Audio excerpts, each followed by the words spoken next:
There is another monospot test. It is modified heterophil agglutination test. It is simple slide agglutination test that uses horse RBCs instead of sheep RBCs. Then comes Epstein-Barr virus specific antibody detection. These tests have become more popular and are almost replacing the traditional heterophil antibody test.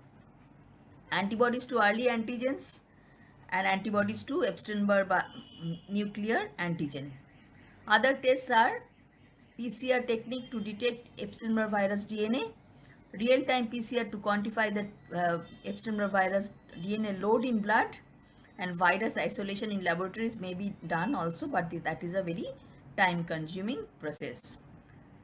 Treatment part, supportive measures such as analgesics are used in the treatment of infectious mononucleosis, and acyclovir is useful in the treatment of oral hairy leukoplakia. Now coming to other herpes viruses, human herpes virus 6. It infects T cells by binding to CD46 receptor. Its transmission is through infected oral secretions. It is also known as the sixth-day disease in children. Human herpes virus 6 causes sixth disease also called exanthemetum or roseola infantum. It is characterized by high-grade fever and skin rashes. In older age groups, HHV6 has been associated with mononucleosis-like syndrome. Human herpes virus 7 is transmitted by oral secretions mainly in children.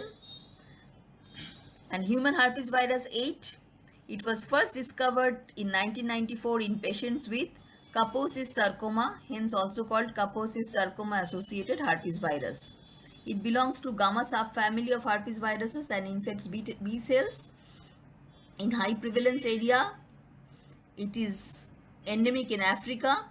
In low prevalence areas such as North America and Asia, it is transmitted by sexual route. In HIV infected people, human herpes virus 8 is associated with Kaposis sarcoma, a soft tissue sarcoma of vascular origin characterized by red to purple color growth under the skin, mouth, oral mucosa, lymph nodes. Primary effusion lymphoma or Castleman disease, that is a lymphoproliferative disorder of B cells. In immunocompetent host, HHV8 produces fever and rash. Cytomegalovirus and Epstein-Barr virus are very important clinically.